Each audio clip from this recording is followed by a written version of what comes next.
Have you ever woken up in a cold sweat, just half remembering some bizarre dream that you absolutely couldn't explain? Maybe you saw this impossible landscape full of strange, twisted architecture. Or maybe, just lurking right there in the shadows, you saw the silhouette of a massive beast, a monster so bizarre it only makes sense in terrifying little glimpses. Well, if any of that sounds familiar, you might just have been visited by the deep dweller himself. Welcome to today's Explainer. We are diving into a complete threat assessment on one of the absolute most famous entities in all of sci-fi and horror. So, we're going to launch into a massive thought experiment today. What would our modern reality actually look like if this ancient world-ending entity wasn't just some myth confined to the pages of old weird fiction, but was actually real, right now, just waiting somewhere out there in the deep ocean? How would we even cope? All right, let's kick things off with Phase 1, Meet the Great Dreamer. Let's get one thing straight right off the bat. Cthulhu is not of this world. He was actually born on the planet Vorel long before ever traveling to Earth. We're talking about an absolute behemoth of a monster that stands hundreds of meters tall. He's famously described as this hideous mashup of a man, an octopus, and a dragon, complete with a scaly, rubbery body, these massive claws, and long, narrow wings. But here's the absolute kicker, the most terrifying trait of all. His true form is so deeply, fundamentally incomprehensible to the human brain that merely looking at him causes instant, completely irreversible insanity. Moving right along to Phase 2, the slumbering threat. Now, you'd think a sleeping monster wouldn't be much of a problem, right? Wrong. Even while fast asleep at the bottom of the Pacific, Cthulhu is far from inactive. Because he's incredibly telepathic, he is constantly influencing humanity through our dreams. It's like a giant, terrifying psychic broadcast that spawns these devoted cultist cells all over the place. We're talking everyone from dark, hidden congregations to your local neighborhood sewing circles, all dedicated to his worship. And he actually rewards them.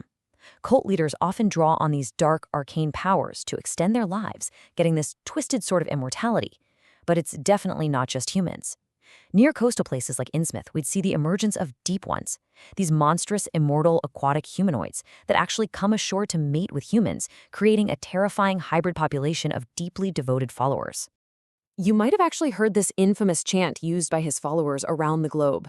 In his house at Arlea, dead Cthulhu waits dreaming. But here's the thing. When they say dead, they don't mean it the way you and I do. Cthulhu isn't dead in any way that actually matters. It's more like he's in this state of quasi-immortal hibernation, just patiently waiting for the stars to properly align so his followers can finally wake him up. Which brings us to a truly terrifying scenario.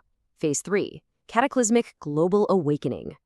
Let's look at the before and after here. While a slumbering Cthulhu just means hidden cults and some localized madness, an awakened Cthulhu brings immediate apocalyptic ruin. The very second he rises from the waves, his legendary telepathic powers are no longer muffled by the deep ocean. That means global madness would sweep the entire planet in an instant. Humanity would be utterly subjugated in a matter of moments, either completely enslaved or killed off.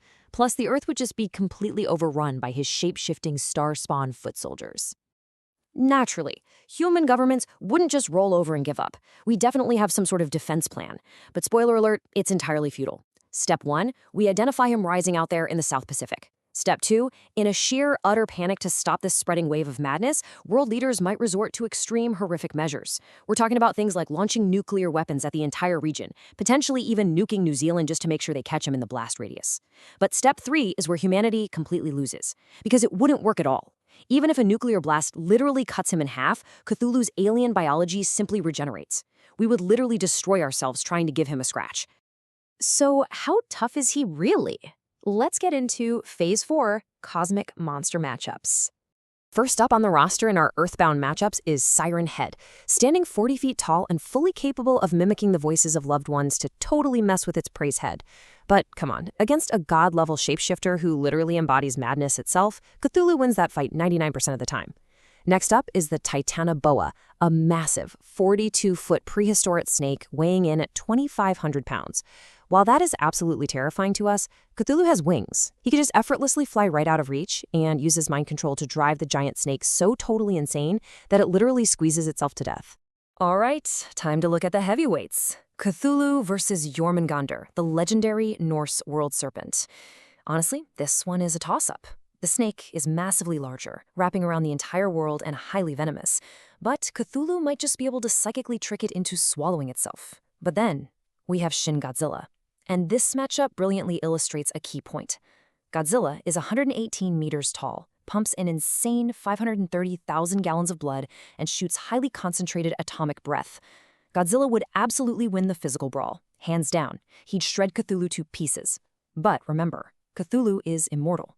As the source material points out, it would basically be like watching a rabid dog tear apart a fluffy new pillow that just constantly regenerates itself in this endless, eternal cycle. Godzilla wins the fight, for sure, but Cthulhu can never truly be destroyed. But believe it or not, there is always a bigger fish. Phase 5, the bigger cosmic picture. Here's where things get really mind-bending. If we break down the actual cosmic hierarchy, Cthulhu sits pretty near the bottom. He's basically just a high priest for the Great Old Ones. Above them, you've got the Elder Gods, sometimes referred to as the Pain Lords, who actively oppose the Great Old Ones. And at the absolute peak of the pyramid, we have the Outer Gods. To entities like the Outer Gods and Elder Gods, our massive, unstoppable, world-ending Cthulhu is basically just an insignificant little ant. Just to put that into perspective, let's compare Cthulhu to those Outer Gods.